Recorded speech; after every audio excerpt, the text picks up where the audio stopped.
शमशेर एक बेहतरीन बावर्ची था। वो अपना काम बहुत मेहनत से करता था, लेकिन फिर भी वो अपने परिवार के सभी सदस्यों का पेट नहीं भर पा रहा था।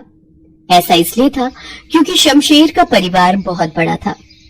परिवार में उसके बूढ़े माँ बाप, पत्नी कम्मो और 3 बच्चे थे। इसके अलावा शमशेर का बड़ा भाई सतवीर और उसके बीवी बच्चे भी साथ ही रहते थे। घर में कमाने वाला अकेला शमशेर ही था, क्योंकि शमशेर के पिता अपनी बीमारी के चलते बिस्तर पर थे और बड़ा भाई सतवीर 1 नंबर का निकम्मा था। भैया उठो, चलो मेरे साथ। सुना है नुक्कड़ वाले ढाबे में रसोइये की जगह खाली है। ढाबे के मालिक से मेरी अच्छी बनती है। मैं वहाँ आपकी बात करवा देता हूँ। आपको वहाँ जरूर काम मिल जाएगा। मैं तुझे रसोइया दिखाई देता हूँ क्या है?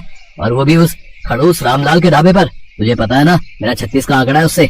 अफसो भैया, ऐसा सोचोगे तो फिर मिल गई आपको नौकरी। हाँ तो नौकरी करनी किससे?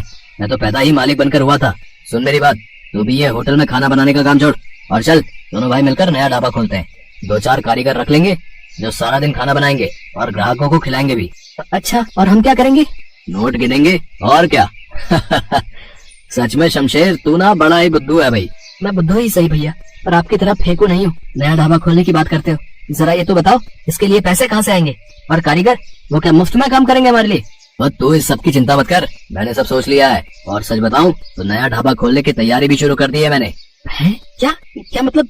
मुझे सब साफ साफ बताइए, जल्दी बताइए। अरे वो अपने गांव की जो पुश्तैनी जमीन थी ना, मैंने उसका सौदा पक्का कर दिया है। अगले हफ्ते तक पूरे पैसे मिल जाएंगे। उसके बाद कागजी कार्रवाई, बस फिर समझ ले कि खुल गया अपना ढाबा। हाय रब्बा, ये क्या कर दिया भैया? ले दे के एक वही जमीन तो थी अपने पास और आपने उसे भी बेच दिया। कम से कम एक बार मुझसे तो पूछ लेते। ओए तू चुप कर, ये मत भूल कि बड़ा भाई हूँ मैं। पुश्तैनी जमीन का क्या करना है और क्या नहीं, ये मैं तय करूंगा, तू नहीं, समझा? और हाँ, एक बात और सुन ले, नए ढाबे में हिस्सेदारी चाहिए तो चुपचाप मेरी मदद करने आ जाइयो, वरना एक फूटी कौड़ी नहीं मिलेगी तुझे, याद रख। सतवीर ने शमशेर के सामने कोई रास्ता नहीं छोड़ा। मजबूर होकर उसे सतवीर की बात माननी ही पड़ी और कुछ ही दिनों के अंदर दोनों भाइयों ने मिलकर नया ढाबा खोल लिया। हालांकि जमीन बेचकर सिर्फ ढाबा ही शुरू हो पाया। कारीगरों को नौकरी पर रखने लायक पैसे अब भी नहीं थे। भैया कोई बात नहीं, हम मिलकर खाना बनाएंगे। आप देखना, अपना ढाबा बहुत अच्छा चलेगा। अब लेकिन दोनों अगर खाना बनाने में ही लग जाएंगे तो गल्ला कौन संभालेगा? अब तू अंदर का काम संभाल और मैं गल्ला संभालता हूँ। और ऐसा कर, कम्मो को भी बुला ले घर से, तेरी मदद कर देगी। शमशेर ने सतवीर को कुछ नहीं कहा और चुपचाप खाना बनाने लगा। उसकी पत्नी कम्मो और उसके बच्चे भी उसकी मदद करने लगे। जैसा कि शमशेर ने कहा था, उसने बड़े ही प्यार से खाना बनाया और अपने ग्राहकों को परोसा। खाने का स्वाद और शमशेर का अच्छा बर्ताव लोगों को बहुत पसंद आ रहा था। भाई वाह, मान गए भैया, मान गए। खाना तो वाकई बहुत बढ़िया है, कहीं कोई कमी नहीं है और बहुत ही बढ़िया। अब से जब भी यहाँ से गुजरेंगे खाना आपके हाथों का ही खाएंगे। Bye God. जी, आपका हमेशा स्वागत है। बहुत ही कम समय में ढाबा बढ़िया चलने लगा। हालांकि इसके पीछे सिर्फ शमशेर की ही मेहनत थी। उसका बड़ा भाई सतवीर तो सारा दिन गल्ले पर बैठा सुस्ताता रहता था। शमशेर को ये सब खलता जरूर था, लेकिन उसने लड़ाई के डर से कभी कुछ नहीं कहा। फिर एक दिन, ए शमशेर, चल भाई काम समेट ले, अब ढाबा बंद करते हैं। नहीं भैया, अभी ज्यादा अंधेरा नहीं हुआ है। शहर से आखिरी बस आने ही वाली होगी। वो बस सीधे दिल्ली से आती है, तो उसमें कई सवारियां होंगी, तो उन्हें खिलाकर ही चलेंगे। क्या बकवास कर रहा है, मुझे तो बहुत नींद आ रही है। तो ऐसा कर, मुझे घर के लिए खाना बांध कर दे, मैं तो जा रहा हूँ, तू आते रहना जब आना हो। शमशेर ऐसा ही करता है। सतवीर खाना लेकर घर चला जाता है। फिर थोड़ी देर में दिल्ली से आने वाली वो आखिरी बस ढाबे पर आकर रुकती है, जिसका असल में शमशेर इंतजार कर रहा था। बस से उतरकर काफी ग्राहक ढाबे पर खाना खाते हैं और फिर वापस बस में चढ़ जाते हैं। उनके जाते ही शमशेर ढाबा बंद करने लगता है। तभी एक बाबा अपने 2 चेलों के साथ शमशेर के पास आते हैं और उससे कहते हैं, बेटा कुछ खिला दे हम भूखों को, भगवान तुझे इसका इनाम जरूर देगा। बाबा को देखकर साफ पता चल रहा था कि उनके पास खाने के बदले देने के लिए पैसे नहीं हैं। लेकिन फिर भी शमशेर ने उन्हें खाना खिलाने का फैसला किया। उसने जैसे ही खाना परोसने के लिए बर्तन खोला तो देखा कि खाना तो बहुत कम ही बचा था। अरे ये तो बस कम्मो और बच्चों के लायक ही है, लेकिन बाबा इन्हें भी तो भूखा नहीं छोड़ सकता। काफी सोचने और समझने के बाद आखिरकार शमशेर तय कर लेता है कि वो बूढ़े बाबा और उनके दोनों चेलों का पेट भरेगा, अपने परिवार का नहीं। वो खाना परोस कर उन बूढ़े बाबा को दे देता है। तभी कम्मो वहाँ आ जाती है और खाने के बर्तन को पूरा खाली देखकर शमशेर से कहती है, ये क्या किया आपने? थोड़ा सा भी खाना नहीं बचाया। आप और मैं तो रह लेंगे बिना खाए, पर बच्चे वो कैसे रहेंगे भूखे? अब कोई बात नहीं कमो, भैया ढाबे से खाना लेकर गए थे, कुछ तो बचा होगा, घर जाकर वही खिला देना बच्चों को। कैसी बातें करते हो जी, घर पर इतने लोग हैं खाने वाले, तो क्या आपको लगता है खाना बचा होगा? अब क्या करेंगे जी, बच्चे शाम से भूखे हैं, उन्हें क्या कहूँ मैं। कम्मो की बात सुनकर शमशेर को एहसास हुआ कि उससे वाकई गलती हो गई। उसे सारा खाना इस तरह खत्म नहीं करना चाहिए था, पर अब वो कुछ नहीं कर सकता था। फिर से कुछ पकाने के लिए राशन नहीं था और रात भी हो चुकी थी, इसलिए बाजार से राशन लाना भी मुमकिन नहीं था। अपने बच्चों के भूखे चेहरों के बारे में सोचकर शमशेर की आंखों में आंसू आ गए। पास ही बैठे बूढ़े बाबा शमशेर का दिया हुआ खाना खाते हुए सब कुछ सुन और देख रहे थे।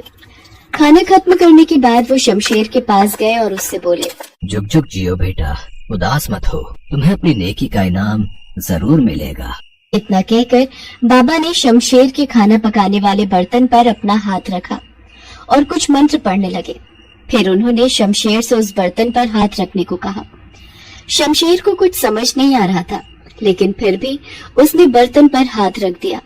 इसके बाद, जब तुमने इतनों का पेट भरा है तो तुम्हारे बच्चे भूखे कैसे रह सकते हैं, इस बर्तन को खोलो।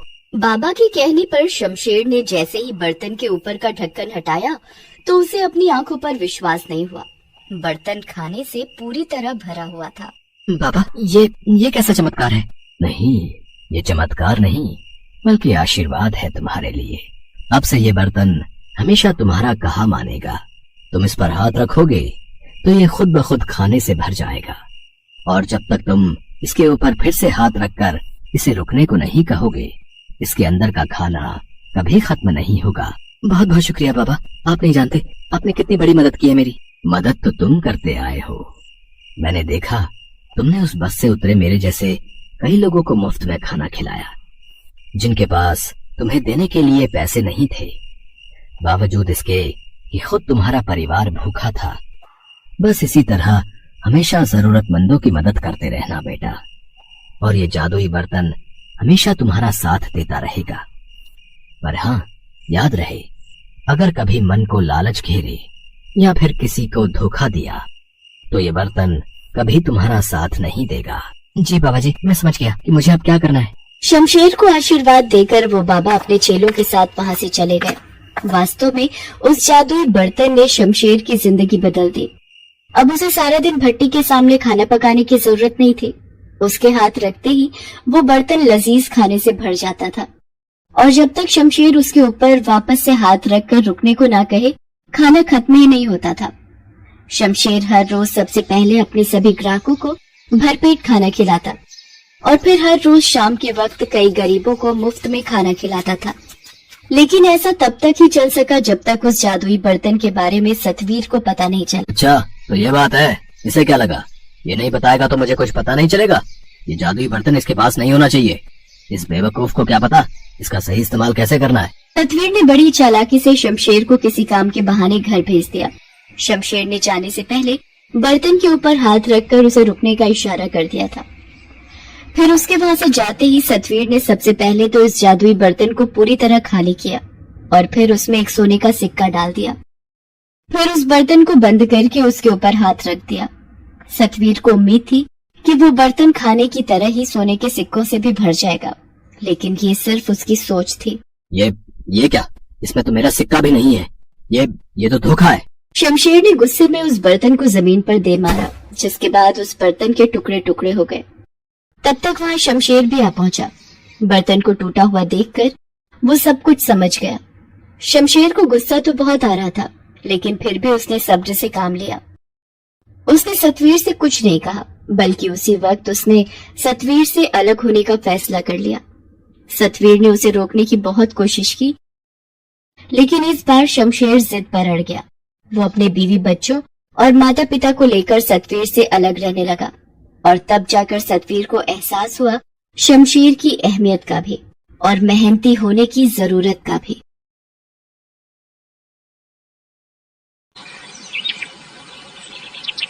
ये कहानी है नीरज की, जिसके पिता इस दुनिया में नहीं थे और नीरज पढ़ा लिखा भी नहीं था। इसीलिए वो एक ढाबा चलाकर अपना और अपनी माँ का गुजारा चला रहा था। नीरज की माँ लीला भी ढाबा चलाने में उसकी मदद किया करती थी। नीरज, चूल्हा जलाने को एक भी लकड़ी नहीं बची है, मैं खाना कैसे बनाऊं? परेशान मत हो माँ, मैं अभी जंगल जाता हूँ और ढेर सारी लकड़ियाँ काट कर ले आता हूँ, फिर दोनों मिलकर फटाफट खाना बना लेंगे।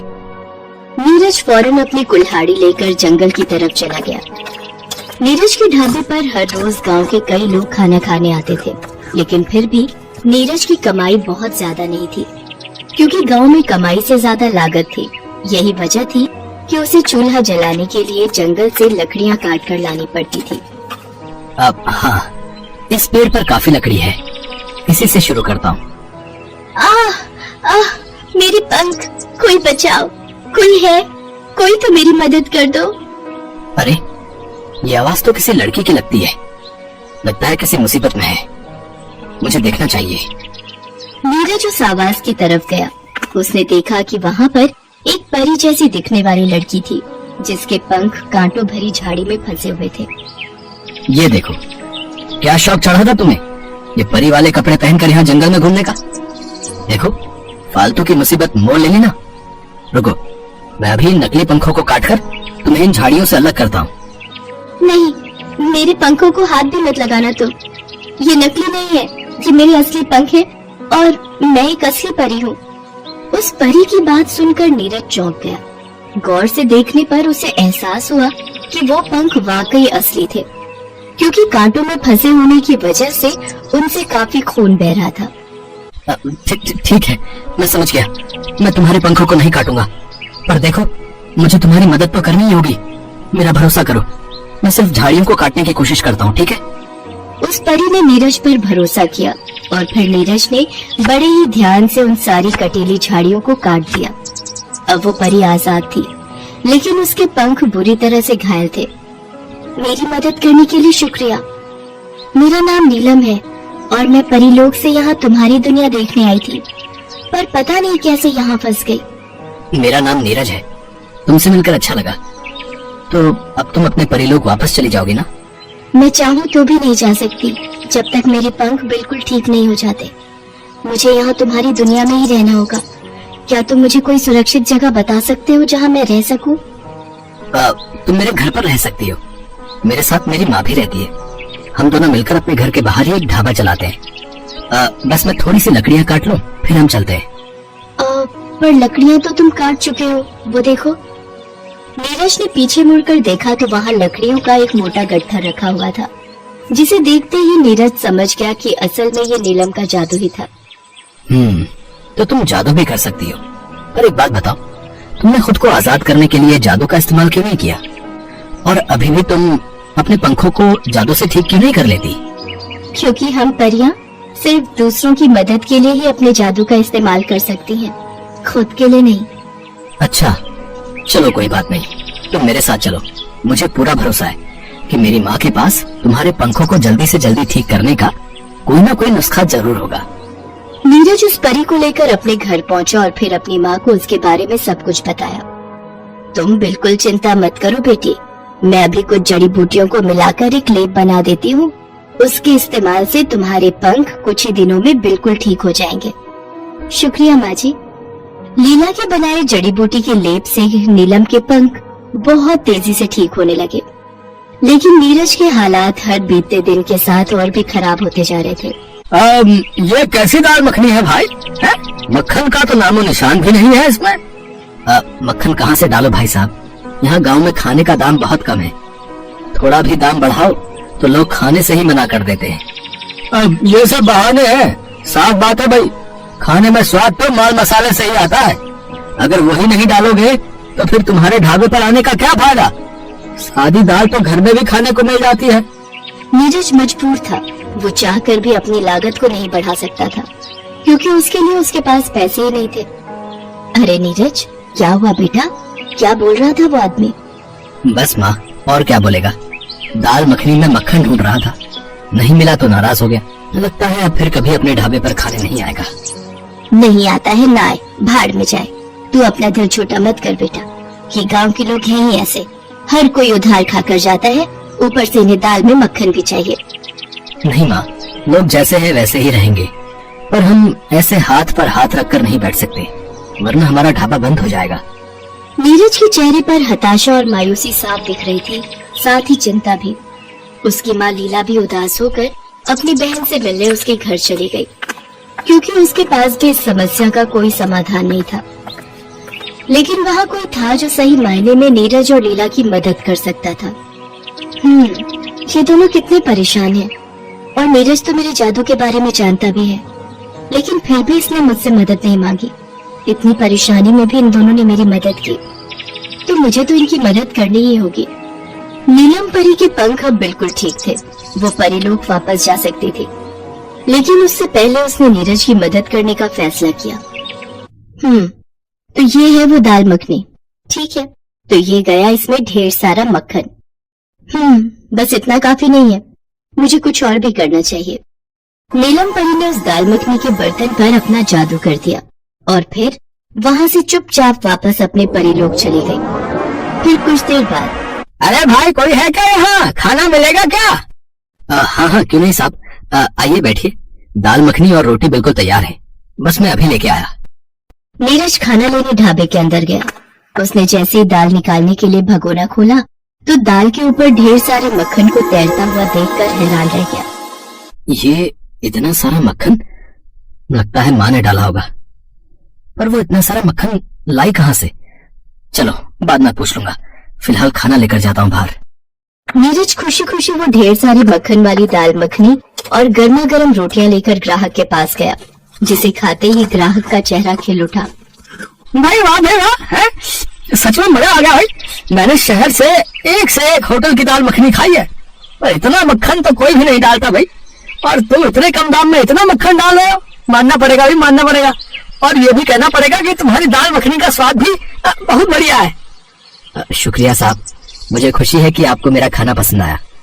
ये बढ़िया है तो पसंद तो आनी ही है। मैं ऐसा करता हूँ, तुम्हारे पास और ग्राहक भेजता हूँ।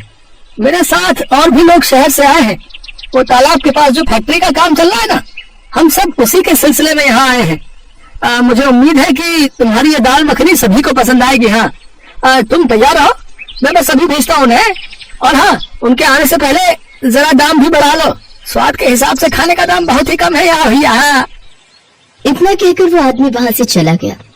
जो कुछ हो रहा था, नीरज का उस पर विश्वास कर पाना बहुत मुश्किल था, लेकिन फिर भी उसने होश संभाला और फटाफट रसोई में जाकर काम में लग गया।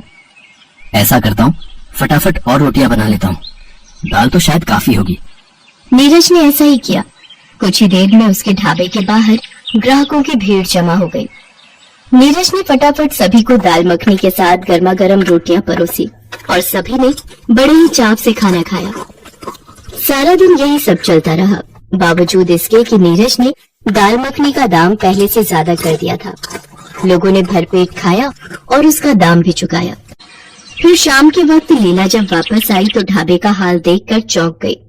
अरे नीरज, इतने सारे बर्तन, और मैंने बाहर देखा तूने दाल मखनी का दाम बढ़ा दिया है। नीरज लीला को सारी बात बताता है।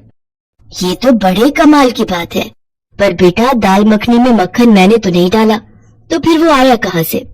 ये बात तो मुझे भी परेशान कर रही माँ। खैर, ये सब बाद में सोचेंगे। अभी मुझे ये बता कि थोड़ी बहुत दाल बची है कि नहीं, वरना मैं जल्दी से कुछ और बना देती हूँ। बेचारी नीलम को भी तो भूख लगी होगी ना। मैं दाल का भगोना खोल कर देखता हूँ माँ, आज बहुत ग्राहक थे तो शायद ही दाल बची हो। नीरज ने दाल का भगोना खोलकर देखा तो एक बार फिर हैरान रह गया, क्योंकि दाल का भगोना दाल से पूरी तरह से भरा हुआ था। माँ, ये तो पूरा भरा हुआ है, पर ऐसा कैसे हो सकता है? ये तो चमत्कार है बेटा। अब जा, जल्दी से जाकर नीलम को बुला ला, मैं गरम रोटियां बना रही हूँ, तुम दोनों साथ बैठकर खा लेना। नीरज को बात कुछ कुछ तो समझ आ रही थी, लेकिन जब नीलम परी उसके कमरे में नहीं मिली तो उसे पूरा यकीन हो गया कि उसकी सीधी सादी दाल मखनी को जादुई दाल मखनी बनाने वाली और कोई नहीं बल्कि नीलम ही थी, जो अब वापस परीलोक जा चुकी थी। नीरज, क्या हुआ बेटा? नीलम कहाँ है? वहीं जहाँ उसे होना चाहिए माँ। चलो हम मिलकर दाल मखनी खाते हैं और सबको खिलाते हैं। अब ना तो नीरज को दाल मखनी बनाने के लिए कभी कोई लागत लगानी थी और न ही हर रोज उसे खुद पकाना था, क्योंकि नीलम परी के जादू के असर से दाल मखनी का वो भगोना कभी खाली ही नहीं हुआ। उस जादुई दाल मखनी से नीरज ने न सिर्फ अच्छी कमाई करके अपने हालात बदले, बल्कि